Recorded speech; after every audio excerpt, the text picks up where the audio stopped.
बोली श्री गणेश जी भगवान की जय। आज हम प्रभु की दया से प्रभु की एक बहुत ही पावन पवित्र कथा का श्रवण करेंगे। बोली श्री ठाकुर जी भगवान की जय। एक समय की बात है जब एक पति पत्नी का नाम सरिता, पति दयानंद होता है। दोनों बहुत ही अच्छे से अपना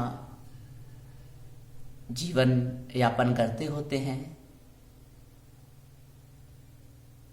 वो स्वभाव से बड़े ही निर्मल, प्रभु की भक्ति करने वाले, हर समय वृद्धजन, बड़े जन सभी का सम्मान व सेवा करने वाले होते हैं। कुछ समय वे अपना घर का कार्य करने के बाद जंगल जाते हैं। जंगल से लकड़ियां काटकर उनको बाजार में बेचकर उनसे जो आमदन होती है उसी से ही अपना जीवन यापन करते हैं। इसी तरह उनकी दिनचर्या चलती रहती। करते करते बहुत समय हो गया उनका इसी तरह से गुजर बसर प्रभु की कृपा से चलता रहा। करते करते उनकी विवाह को लगभग 8 वर्ष हो गए। अभी तक उनके कोई संतान नहीं हुई, परंतु फिर भी उनको प्रभु पर पूर्ण भरोसा था कि प्रभु कभी न कभी जरूर संतान देंगे। तो वो कभी दुखी नहीं होते, प्रेम से प्रभु का सिमरन करते, उसी में ही अपना आनंद प्राप्त करते। इसी तरह कुछ समय बाद उन जो पति पत्नी सरिता और दयानंद, उनके घर के पास एक बहुत ही सिद्ध महात्मा आए। उन्होंने अपनी कुटिया बना ली। अब वो संत जन अपनी कुटिया में श्री हरि कीर्तन करने लगे आनंद से। तो दयानंद और सरिता को भी पता लगा कि हमारे पड़ोस में, नज़दीक में एक बहुत ही तेजस्वी सिद्ध महात्मा आए हैं।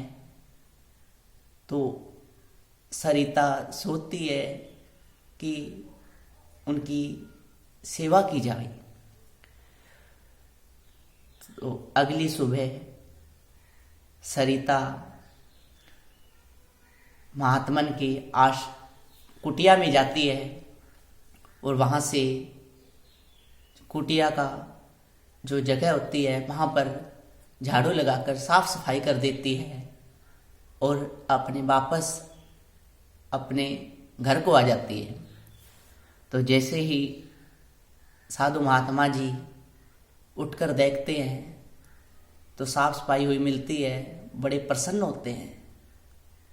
प्रभु को कहते हैं, भगवान जिस भी भक्तजन ने ये सफाई की है उन पर अपनी कृपा करना।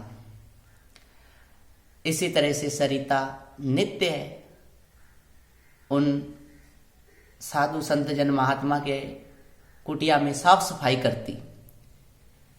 करते करते एक दिन संत महात्मन अपनी निंद्रा से नित्य से जल्दी उठ गए।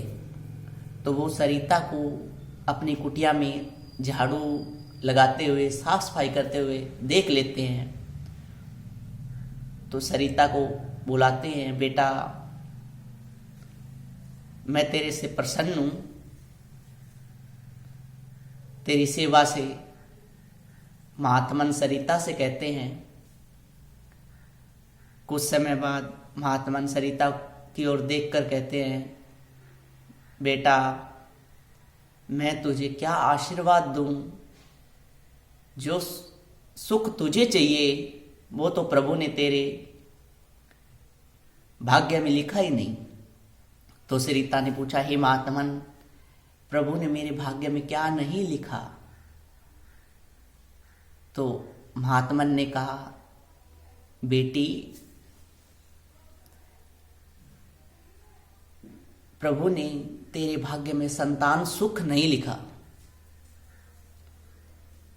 तो सरिता बहुत ही समझदार निर्मल स्वभाव की होती है। वो महात्मन के श्री चरणों में पड़ जाती है, गिरकर बोलती है, हे प्रभु आपको कैसे पता चला कि प्रभु ने मेरे भाग्य में संतान सुख नहीं लिखा? तो महात्मन ने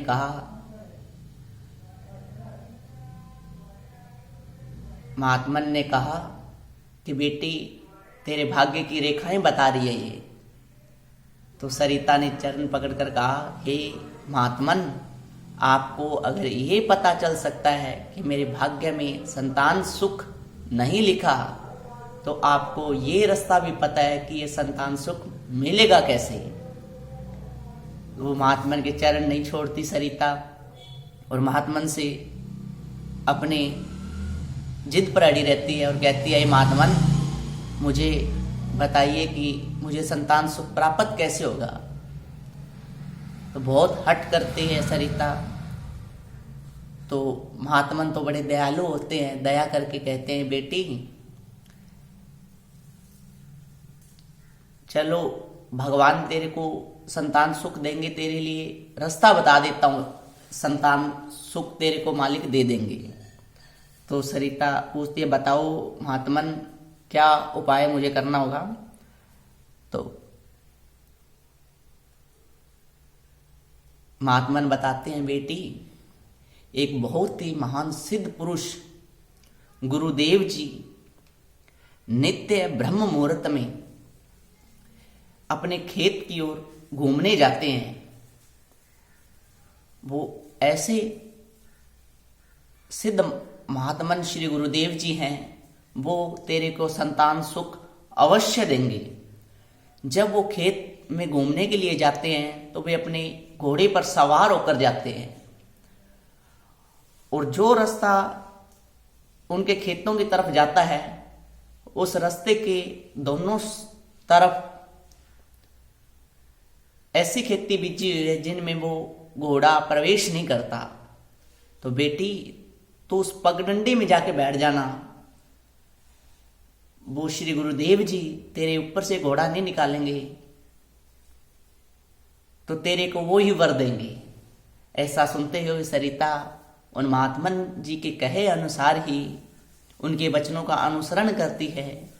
अगली सुबह जैसे ही ब्रह्म मुहूर्त होती है, तो सरिता अब श्री महात्मन जी के कहे अनुसार उसी पगडंडी में जाके बैठ जाती है।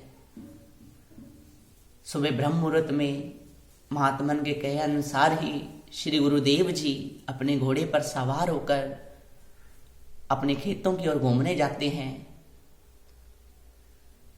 तो जैसे ही उसी पगडंडी पर आते हैं, तो रस चलते चलते आगे देखते हैं कि कोई महिला पगडंडी पे बैठी है। तो श्री गुरुदेव जी कहते हैं, बेटी तू रास्ते में क्यों बैठी है, थोड़ा साइड हो जा ताकि मेरा घोड़ा यहाँ से गुजर जाए। तो सरिता रोती होती है। तो श्री गुरुदेव जी पूछते हैं कि बेटी तू क्यों रो रही है, तेरे दुख का कारण क्या है, कारण बता।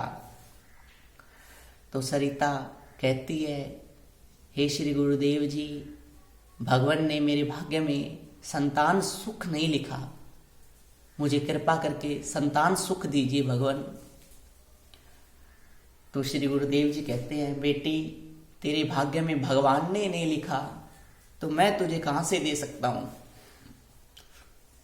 तो सरिता कहती है, भगवान जब आपको ये पता चल सकता है कि मेरे भाग्य में भगवान ने संतान सुख नहीं लिखा, तो आपको ये भी पता चल सकता है, आपको ये भी पता है भगवान कि वो संतान सुख मिलेगा कैसे।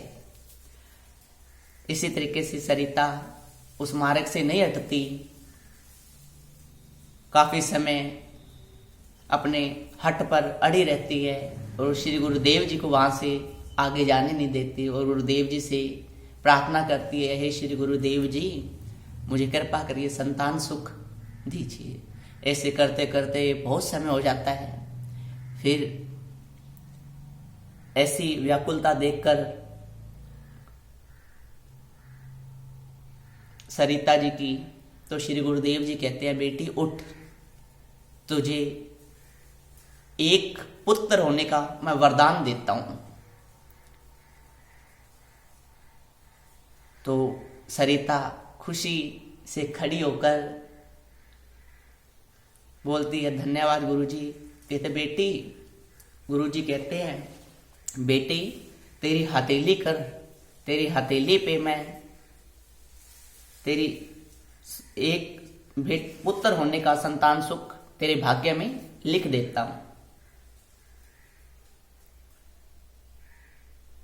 तो श्री गुरुदेव जी ने वहां से एक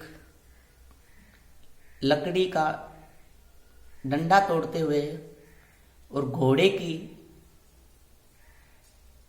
आंख से आंसू आता है, उसका जल लेकर, पानी लेकर, आंख का आंसू लेकर उस लकड़ी से सरिता की हथेली में एक पुत्र होने का लिखते हैं, ताकि भगवान सरिता को एक पुत्र प्रदान करें। परंतु जैसे ही श्री गुरुदेव जी सरिता की हथेली पर एक लिखने लगते हैं, उसी समय घोड़ा अपना पांव हिला देता है। उस एक लिखने की वजह से वो 7 लिखा जाता है। तो श्री गुरुदेव जी प्रसन्न होकर कहते हैं, बेटी भगवान जी ने तेरे भाग्य में एक भी संतान सुख नहीं लिखा था, परंतु जा, अब तेरे एक नहीं 7 पुत्र होंगे। श्री गुरुदेव जी ने दया कर ऐसा सरिता को वरदान दिया और कहा, बेटी अब तू दूधों नहाएगी, पूतों फलेगी, आनंद मंगल करेगी।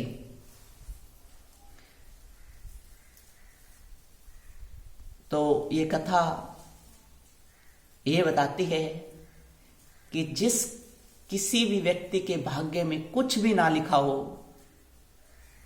तो उसकी अनन्य भक्ति, प्रेम, वात्सल्य और श्री गुरु चरणों की भक्ति और सेवा